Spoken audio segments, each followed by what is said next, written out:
and I'll have a lot more faith because I'm older. I think that's it. Gives me more faith.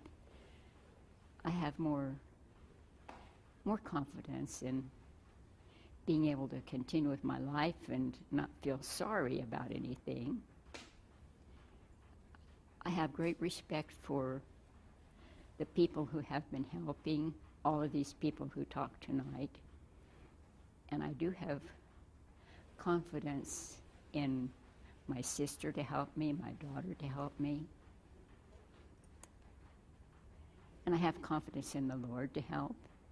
And I just have confidence more in myself. So things will work out all right.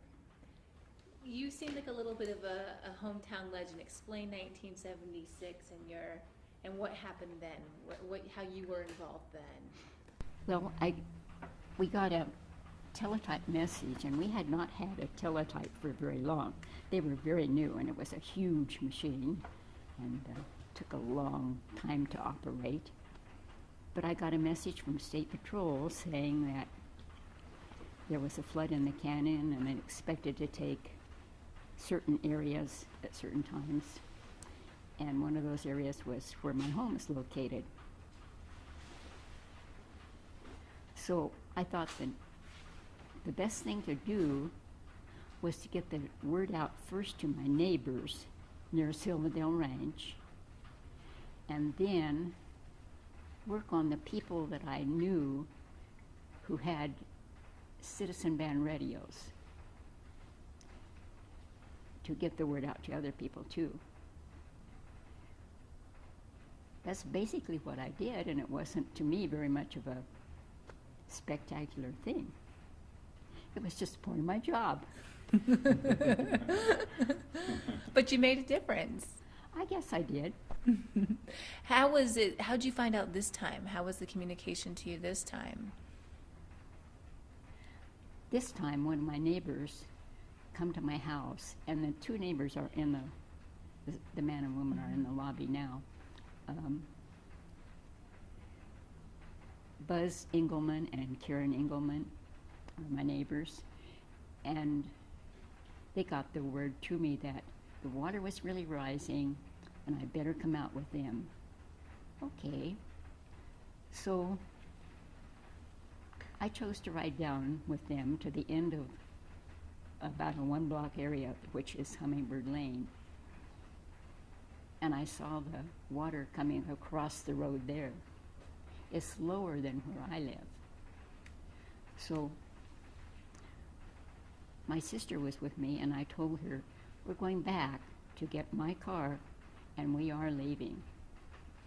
And we left without much.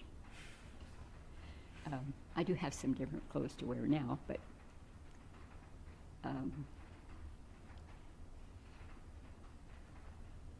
I knew that I had to leave. I could tell the way the water was coming, it was going to be much worse this time. So we got out safely, and we've been staying at the school district building here. This is our home now. I'm confident at this particular time that when I do see my home again, it will be better. It will not be gone. What do you attribute is it faith? You seem to be very at peace right now. What do you attribute that to? The fact that I'm through it the second time, and I'm older. I think you get a more of a confidence in your ability to do things and other people's abilities to do things.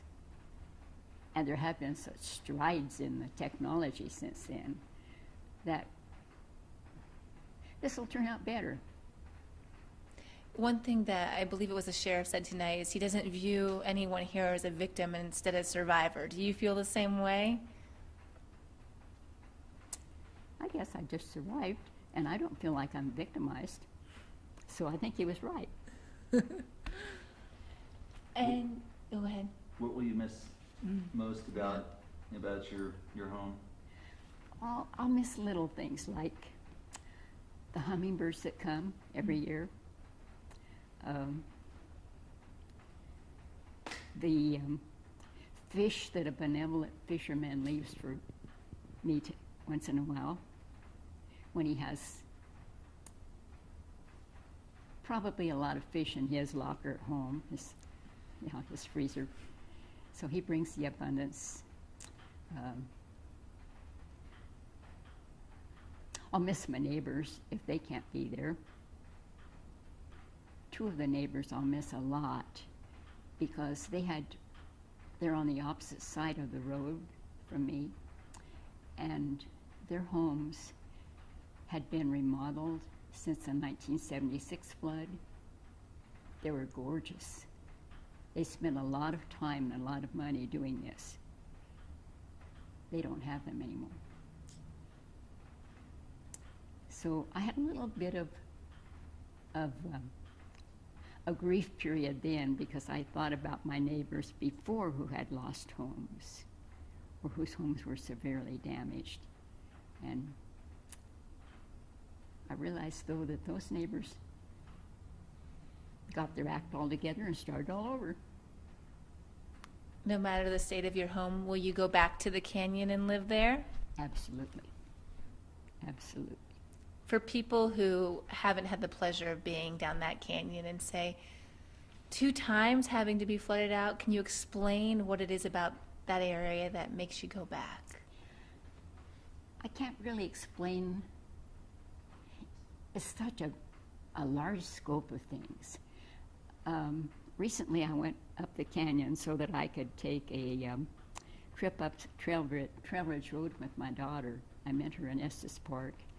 And going up that canyon, it was like I was seeing it for the first time. Like, oh, this is awesome.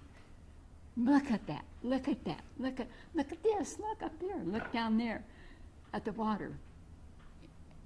And I never thought anything about the destruction from the flood of '76.